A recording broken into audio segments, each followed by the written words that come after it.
Assalamualaikum warahmatullahi wabarakatuh. Bismillahirrahmanirrahim. Alhamdulillahirabbil alamin. Wassalatu wassalamu ala sayyidina Muhammadin wa ala alihi washabihi ajmain amma ba'du. Insyaallah hari ini kita akan melanjutkan tentang kajian fikih waris bab jad ikhwat. Jad ikhwat itu warisan kakek ketika berkumpul dengan saudara ya. Jadi kakek dapat warisan, syaratnya tidak boleh ada bapak. Kalau ada bapak berarti kakek terhalang. Ya. Lagi kakek dapat warisan, syaratnya jika tidak ada bapak.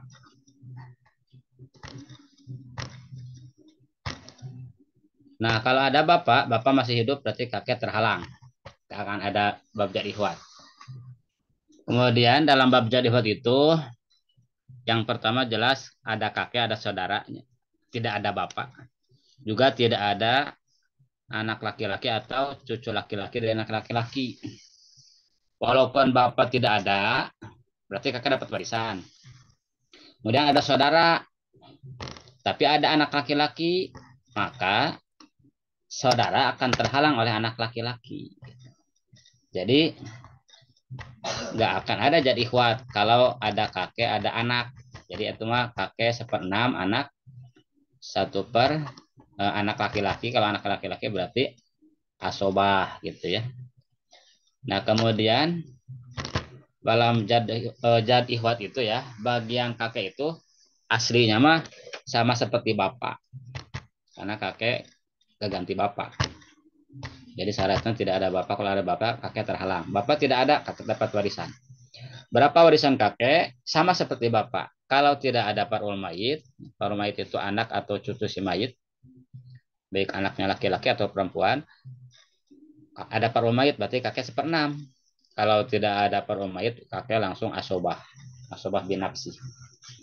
Kalau parul mayitnya perempuan, kakek berapa? Tetap 1/6. Cuman jika ada sisa, maka sisanya untuk kakek. Jadi 1/6 plus asobah.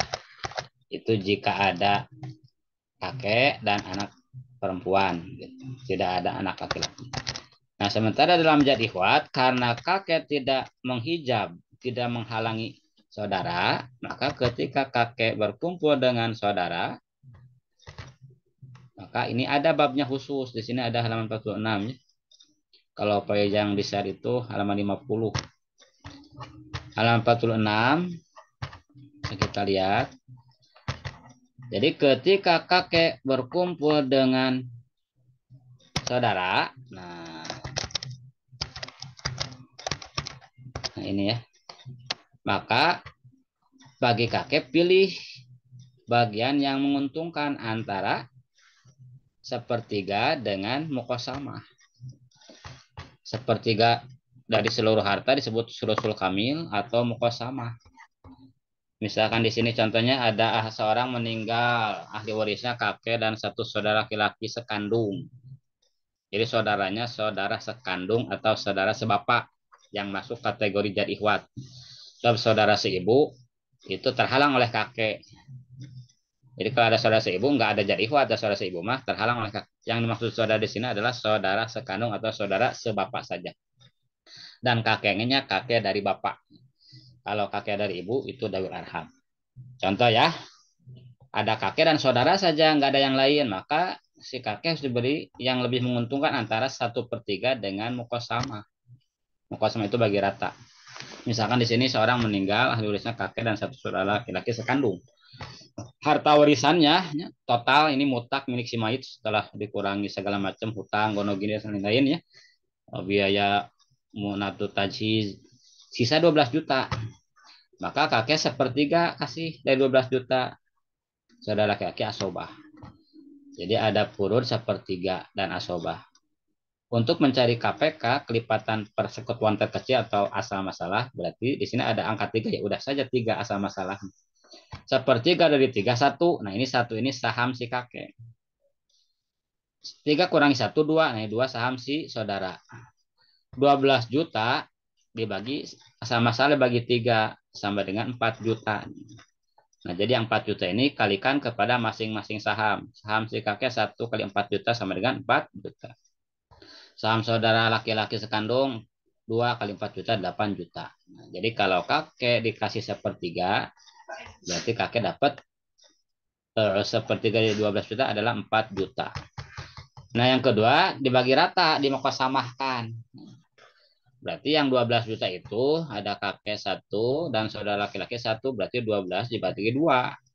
Berarti masing-masing dapat 6 juta. Maka di sini kakek wajib diberi muka sama. Sebab ini yang menguntungkan kepada kakek. Jadi kakek dalam masalah ini dikasih muka sama 6 juta. Nah, jika contoh kedua ya. Jika ahli warisnya teh saudara sekandungnya 2, kemudian ada kakek dari bapak. Sama seperti yang tadi. Kakek sepertiga, saudara laki-laki sekandung 2 orang asobah. Kalau asama hartanya 12 juta ya, maka sepertiga dari 31, sisanya 2. 12 juta dibagi 3 sama dengan 4 juta. 4 juta kalikan kepada saham masing-masing. Kakek sahamnya 1 kali 4 juta, 4 juta. 2 saudara sekandung, sahamnya 2 kali 4 juta, 8 juta. Ini karena duaan, saudara sekandungnya laki-laki semua, berarti 8 juta bagi 2. Berarti masing-masing dapat 4 juta. Kalau dimukasamahkan, ya, berarti ada kakek 1 dan saudara sekandung 2. Jadi ada 3 ahli warisnya. Yang 12 juta dibagi 3 sama dengan 4 juta. Di sini sama ya. Kakek mau dimukasamahkan 4 juta, diberi sepertiga juga 4 juta. Maka di sini kakek silakan mau diberi sepertiga silakan, diberi mukasama juga silakan. Sebab hasilnya sama. Contoh yang ketiga, saudara laki-lakinya 3, ada kakek. Nah, berarti di sini sama seperti tadi, kakek kasih dulu sepertiga, hartanya 12 juta misalkannya, sepertiganya 4 juta, sisanya 8 juta untuk 3 orang. Nah, kalau dimukasamakan berarti kakek 1, saudara laki-laki 3, jadi ada 3 tambah 1, 4. Nah, yang 12 juta dibagi 4, berarti 3 juta masing-masing. Jadi kakek 3 juta, saudara sekandung 3 orang 9 juta, masing-masing 3 juta. Berarti di sini kakek lebih untung dikasih sepertiga. Kalau dikasih sepertiga 12 juta 4 juta. Kalau dimukasamakan dapat 3 juta. Maka di sini kakek wajib diberi sulus ya, sulusul kami sepertiga dari seluruh harta. Jadi logikanya semakin saudara semakin banyak, kalau dibagi rata kakek akan sedikit, maka kakek untung dikasih sepertiga. Kalau saudaranya cuma satu orang, berarti kakek untung dimukasamakan. Makanya ada rumus, jika saudaranya pas 2 kali bagian kakek, pas 2 kali bagian kakek teh saudara laki-lakinya 2 gitu, terus ada kakek, maka kakek balik mau dikasih mukasama atau sulus sama. Misalkan saudara laki-lakinya 2, ada kakek 1, kata 12 juta. Kalau dibagi rata berarti 12 juta dibagi 3, 4 juta atau masing-masing.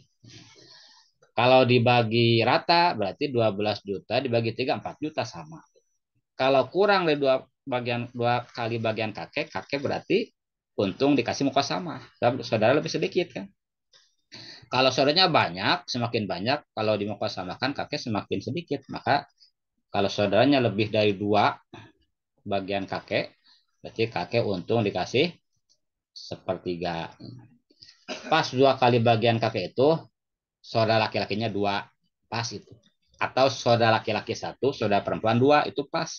Jadi kalau muka sama dan 1/3 pun sama itu.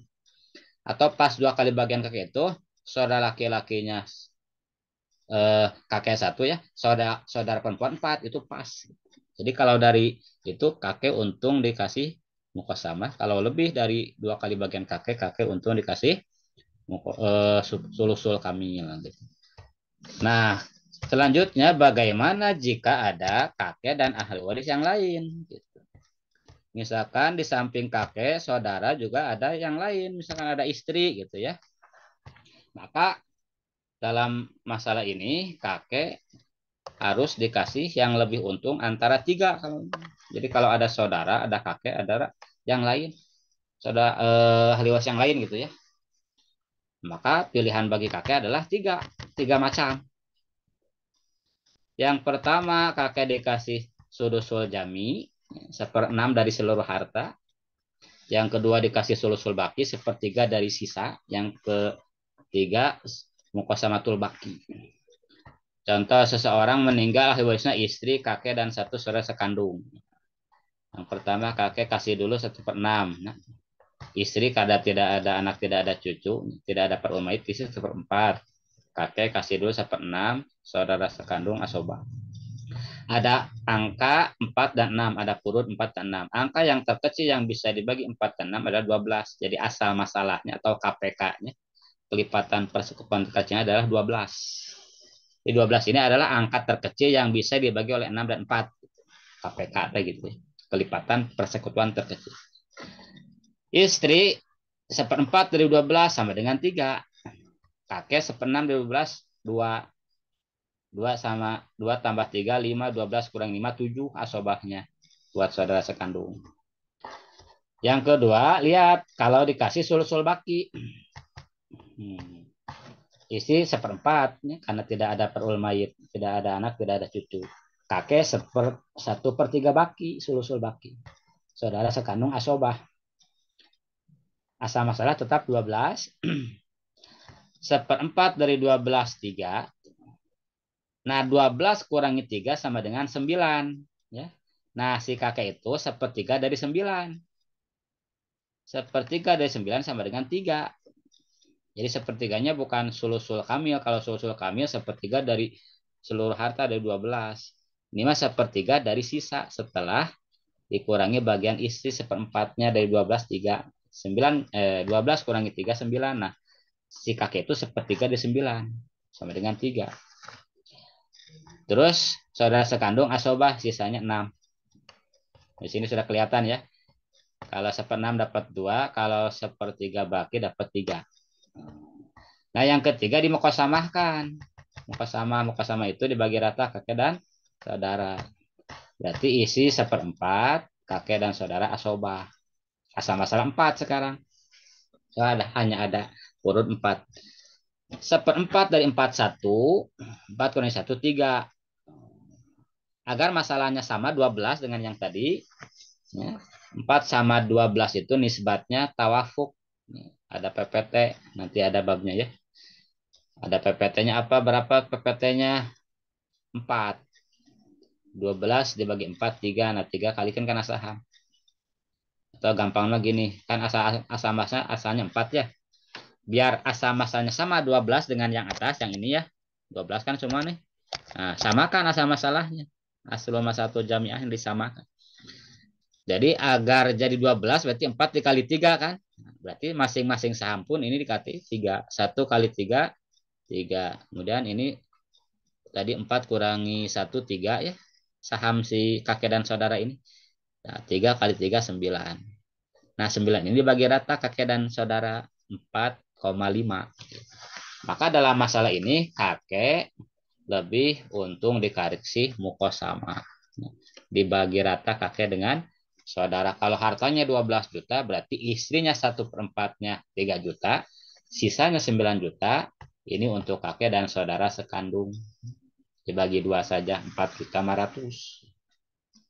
Kalau saudaranya saudara perempuan, berarti kakek dianggap saudara laki-laki. Misalkan saudaranya perempuan. Berarti yang 9 juta itu dibagi 3. Berarti kakek 6 juta, saudari perempuan 3 juta.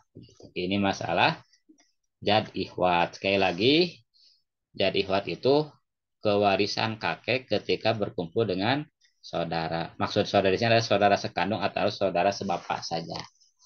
Sebab saudara seibu mah oleh kakek terhalang. Dan kakek dapat warisan, syaratnya tidak ada bapak. Kalau ada bapak, kakek terhalang. Jadi nama saja ikhwat, berarti ada kakek, ada saudara. Kalau hanya 2 saja kakek dan saudara, pilihannya 2. 1/3 dari seluruh harta atau dibagi rata kakek dan saudara.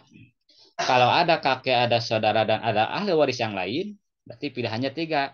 sudusul jami, ya, seperenam dari seluruh harta, sulusul baki, sepertiga dari sisa, atau mukosamatul baki. Sisa dari bagian si istri, misalkan tadi 9 juta, dibagi kakek dan saudara. Itu ya. Kemudian jadi ihwat itu pasti nggak ada parlementer laki-laki dan tidak ada bapak. Kalau ada parlementer laki-laki, tidak ada anak laki-laki, tidak ada cucu laki-laki, berarti kan saudara tidak terhalang. Juga tidak ada bapak. Kalau ada bapak, tidak akan ada jadi ihwat. Bapak nggak ada, cuma ada anak laki-laki atau cucu laki-laki dan anak laki-laki, nggak ada jadi ihwat. Sebab saudara akan terhalang oleh oleh siapa ibnun gitu. Jadi kalau ada kakek, ada saudara, ada anak laki-laki, kakek seperenam, anak laki-laki asobah, saudara terhalang. Gitu ya. Mudah-mudahan bisa dipahami, kurang lebihnya mohon maaf. Subhanakallahumma wa bihamdika asyhadu an la ilaha illa anta astaghfiruka wa atubu ilaik. Assalamualaikum warahmatullahi wabarakatuh.